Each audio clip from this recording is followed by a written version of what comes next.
Hello everyone and welcome to this week's video from the Veg Grower Podcast.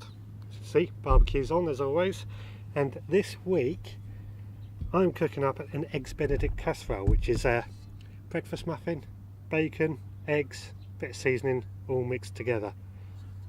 And yeah, we'll get this on the go and cook that up. Morning. Morning. Oh, who are you then? Hey? Who are you? Oh, I'm Richard Vobes, the bald explorer. Nice to meet you. Nice to meet you too. Well, if you want to give us a hand weeding, I can cook up some breakfast. Weeding? Weeding. I'm up for that. Good stuff.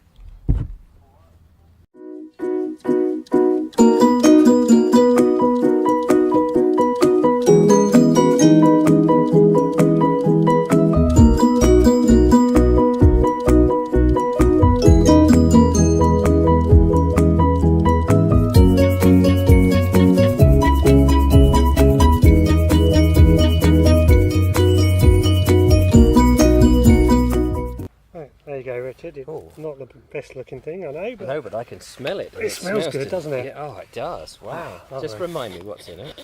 We've got eggs, bacon and muffin, Oh, right. and a bit of salt and pepper and what have you, a bit of seasoning. So let's give it a try and see what it's like. Hot, Mmm, but delish. that's Wow. nice. Mm. I'm going to add some hollandaise to mine. I should have mine au naturel. Whatever that means. You said it, not me. I know. Yeah, well that's good.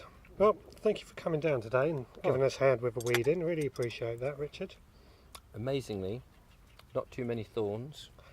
No. Fingernails are intact. Mine aren't. Oh, you're down here very frequently. Yeah, at least once a week. I'm down here. Yeah.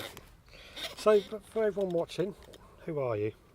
Explain Well, who the Bald Explorer Yeah, the is. Bald Explorer is a YouTube channel and a Facebook page and group, and I go and explore in the UK principally history, heritage, landscape, and nature.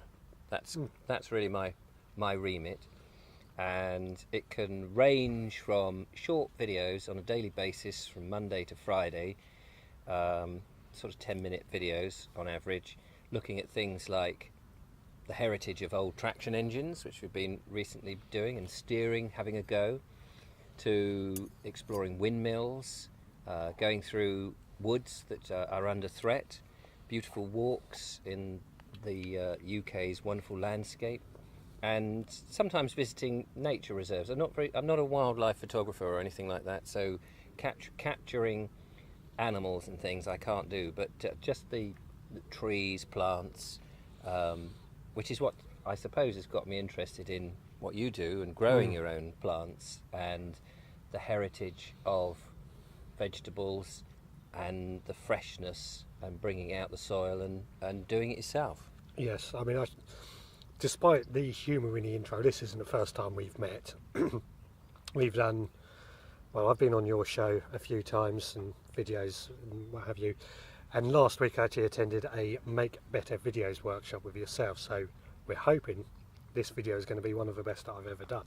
This is going to be absolutely exceptional. And if not, I want to know the reason why. Which is the other reason he's here, to add a bit of guidance with how I do my videos, which I'm very, very grateful, but that's beyond the point. And if you do check out the baldexplorer.com website very shortly, I'm not quite sure when you get yours up, and I'm not sure when I'm going to get mine up, but I've just done a little interview with you about your allotment and your podcast. So it's sort of, you scratch my back, I punch you in the face. No, I scratch yours. Now, Yes. this is not the first time you've been on this allotment site, is it? No. We've done live shows. I'm thinking even before then there was something going on. Oh yes. The penny took a moment. In 1994, sorry, I'm talking with my mouth full. In 1994, a few years ago, I was on this allotment site filming a children's television pilot. It was a project of mine with a friend of mine about two spacemen who allegedly crashes on Earth, and they think they've crashed in a holiday camp because they've crashed on this site, and there's all these lovely plots with what they think are these beautiful holiday homes. But it turns out they're potting sheds on an allotment, and somebody's actually replacing the shed in the episode, and their holiday home, which they've adopted, is taken away on the back of a flatbed, and the mayhem results. But yes, in 1994, filmed here for 2 days, stayed overnight on a caravan, and I have to say, go back, what's that, 25 something, 23, a long time ago, that I don't think it wasn't as smart as it was here now. Where we filmed, there was nothing, so they've obviously put more. It was just a big field with some plots, and we were able to sort of get away with it, really. And we did have permission to film here, and we did it. But yeah, it was great fun, loved it. And it was only when we did a live Facebook show here for my Bald Explorer thing that I realised it was the same allotment, because I thought it had been built on, but actually just over there is where all the new builds were, and I thought, oh, that it's been built on, it's gone. So meeting you and coming here, for me, has been also a trip down memory lane, thinking, wow, we filmed our kids. And I should just add, the children's television pilot subsequently went on to be aired on children's ITV in 96 and 97, and was called Snug and Cozy, and you can look it up on YouTube. Thank you. You had to get that plug in, didn't you? Get that plug in. You're very Although proud. the actual pilot isn't, the pilot that we shot, that isn't, you can't, it isn't at the moment. I need to put that on YouTube. You do? Yeah. You do, I must because put that up. I'd like to see that personally. Well, of course, yeah, I must dig it out.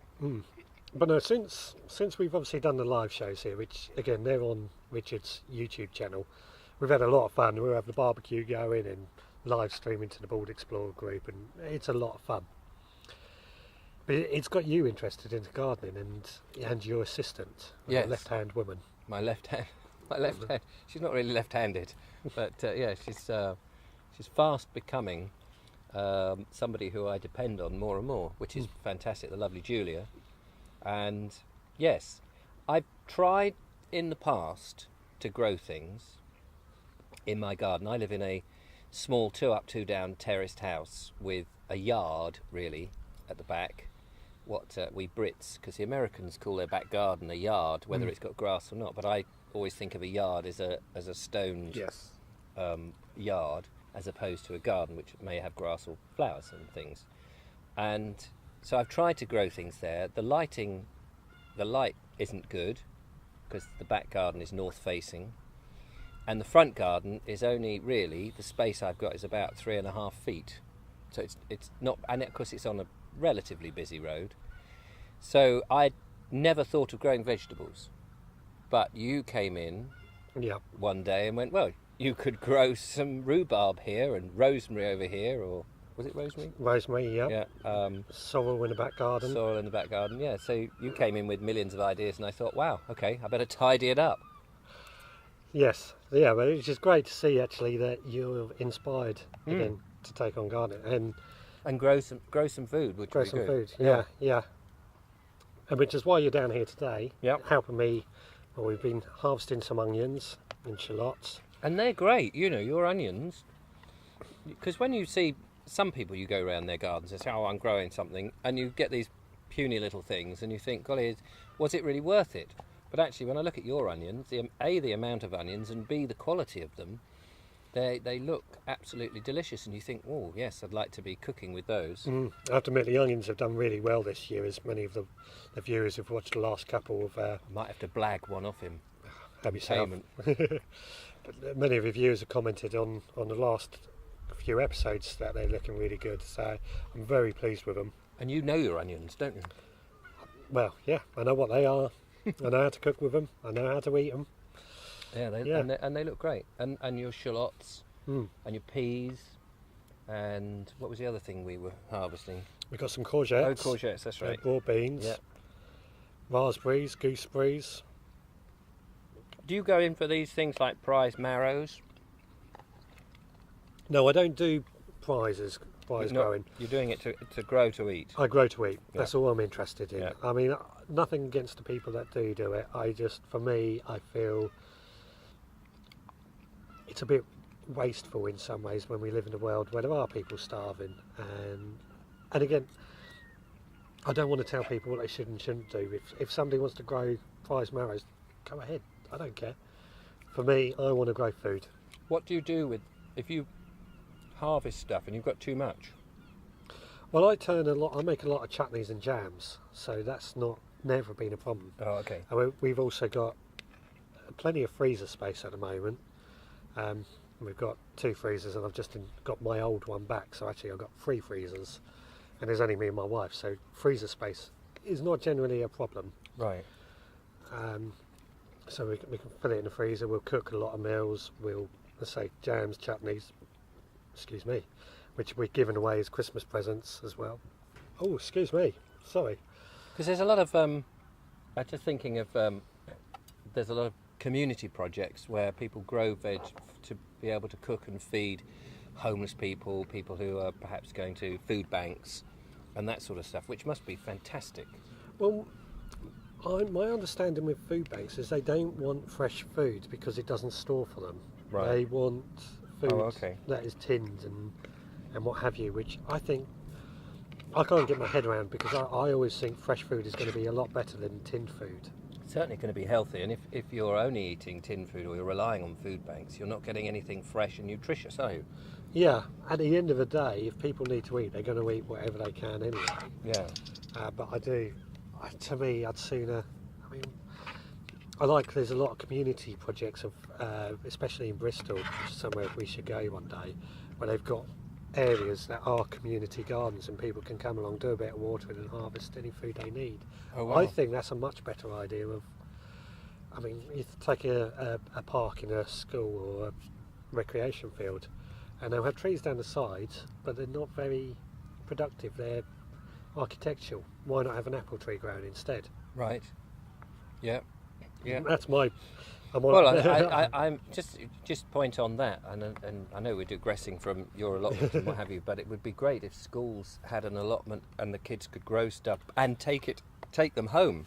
Well, many schools are doing that now, or many young schools anyway.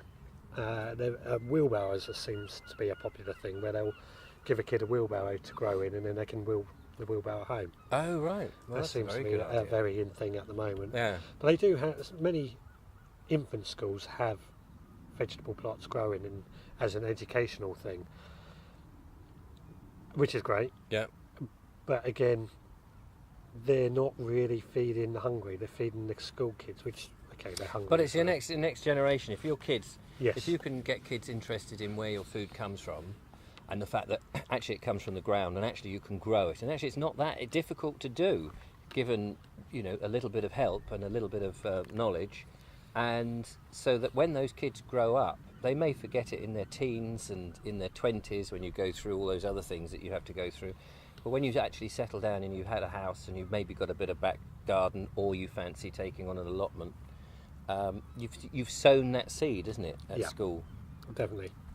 Especially with prices of food and the problem of plastics and storage and wastage and carbon footprints and all of that. If you can go like you can and just go, I'll just get some raspberries from the garden. Yep, which we do quite often. We just can't run down either at home or here. We just run and get what we want when we want.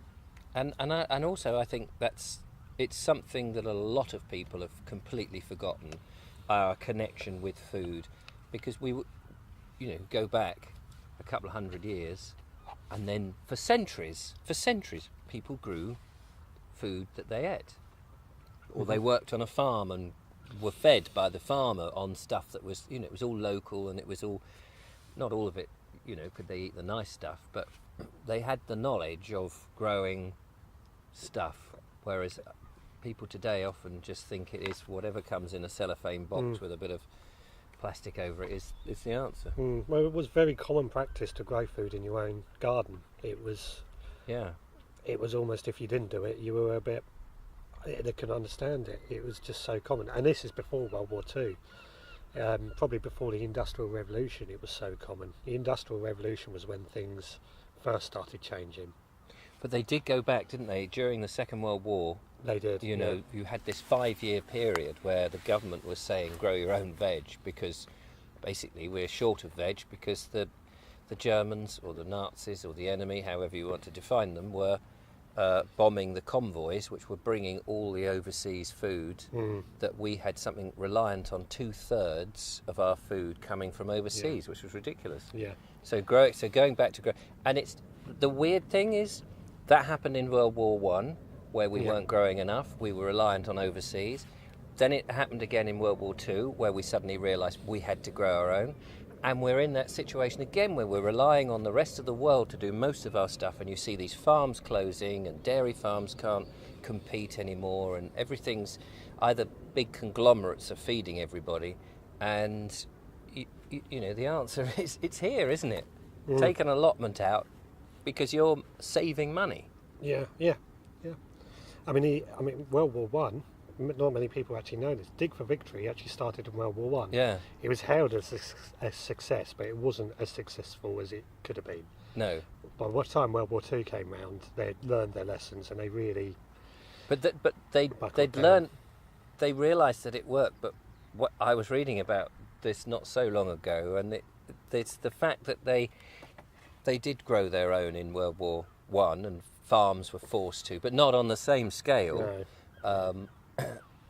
Because in World War Two, what people often don't remember or haven't really fully comprehended, certainly for the first 2 years, and certainly sort of in 1940, we were on the front line. We were on the front line being invaded, and so we had to grow to eat. But they sort of went back after the First World War. They went back on, we've got the shipping lanes open, we can bring it in cheaply and rely on.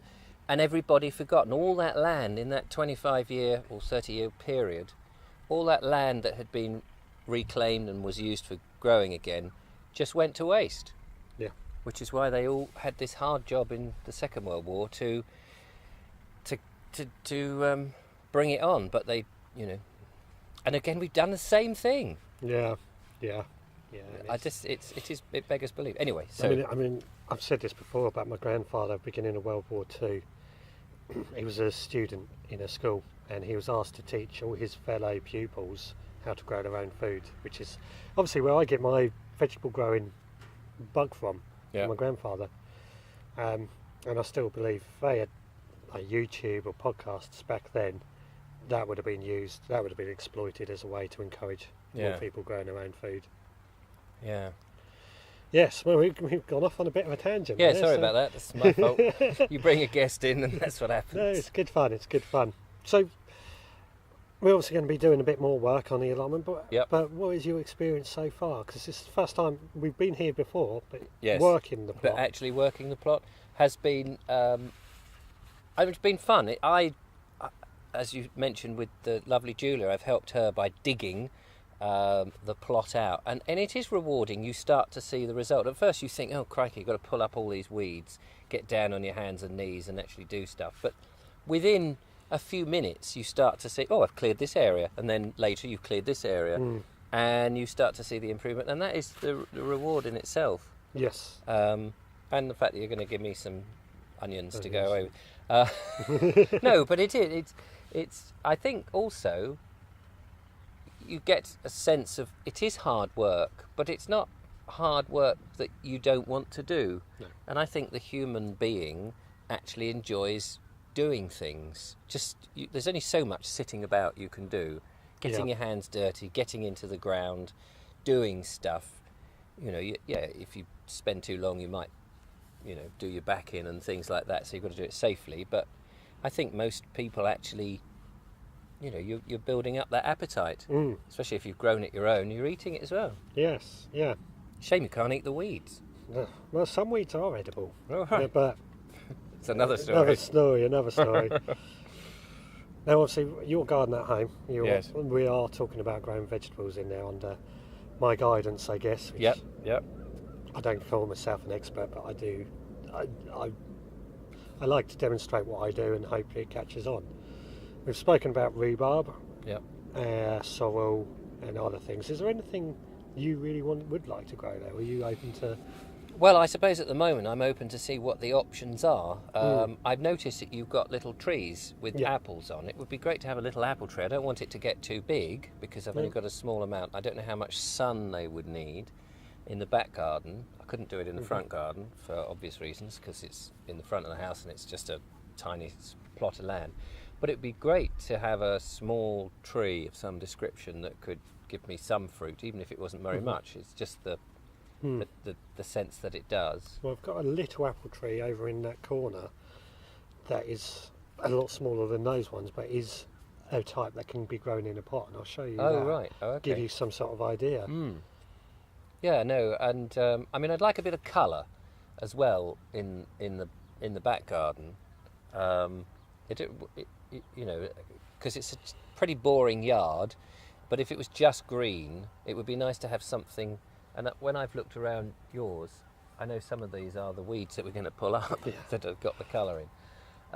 But it would be nice to have a little bit of colour than just leaf. Yeah. Perhaps some chard, which is like a red, yellow, green. Absolutely. Rainbow lights, something like that. And I know rhubarb has got the red stalks, which is a bit you eat, but it's got the massive leaves, of course. Yeah. But I'm open at the moment. I have no preconceptions of what I want. It's really to know what is good. Fruit would be lovely, like strawberries and raspberries. Yeah. It depends how.